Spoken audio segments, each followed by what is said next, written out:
Good morning, friends. Good to have you with us today to look at the book of Ephesians, chapter 6.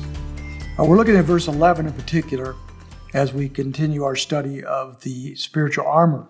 It says in verse 11, "Put on the full armor of God so that you may be able to stand firm against the schemes of the devil."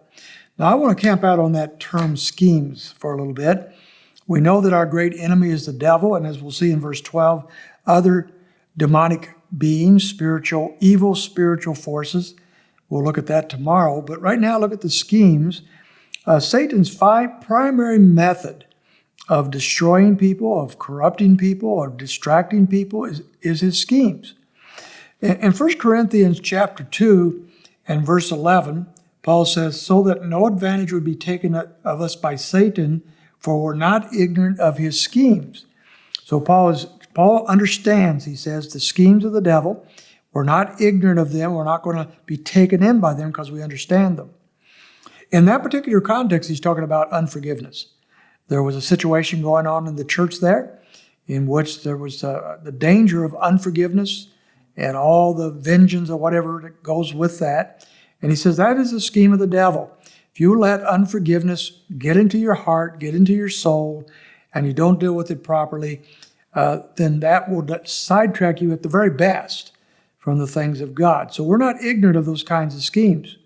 Another important passage also found in 2 Corinthians chapter 11 deals with how these schemes work.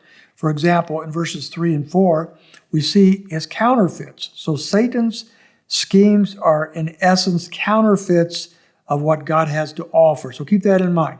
Anything that God has to offer that is good and right, Satan wants to counterfeit it.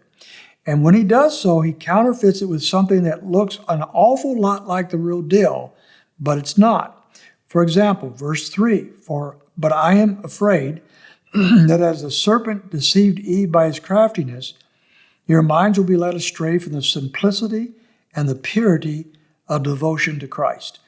Excuse me. So look, first of all, at the fact that he is talking about a purity and a devotion to Christ that they're being sidetracked from. So first of all, then we have a counterfeit spirituality.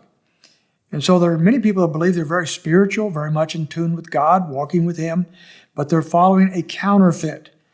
That's obvious with the cults and false religions, but not always so obvious in everyday life. And yet that is what he speaks of here, this being led astray from the simplicity and the purity of devotion to Christ. So a counterfeit spirituality.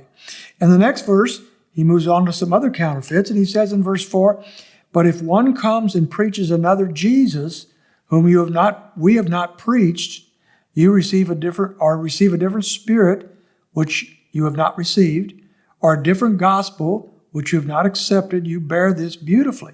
Notice 3 more counterfeits right there in that one verse. There is a counterfeit Jesus. And so it's not the true Jesus. It looks a lot like the true Jesus, but not the real Jesus. A different Jesus. And a different spirit, a counterfeit spirit. It has the spirit that they're preaching has ramifications of the true Spirit of God, but it's not. It's something different. And then there's a counterfeit gospel. He speaks of a different or counterfeit gospel, which was not of God. It's of people. So the Lord counterfeits, or Satan counterfeits all that the Lord has for us. And then we drop down to verse 13. We see a counterfeit righteousness or a counterfeit salvation. "For such men are false apostles, deceitful workers, disguising themselves as apostles of Christ. No wonder, for even Satan himself disguises himself as an angel of light. Therefore, it is not surprising if his servants also disguise themselves as servants of righteousness, whose end will be according to their deeds." So we have a counterfeit righteousness or a counterfeit salvation. So what is Satan doing? He is counterfeiting the things of God.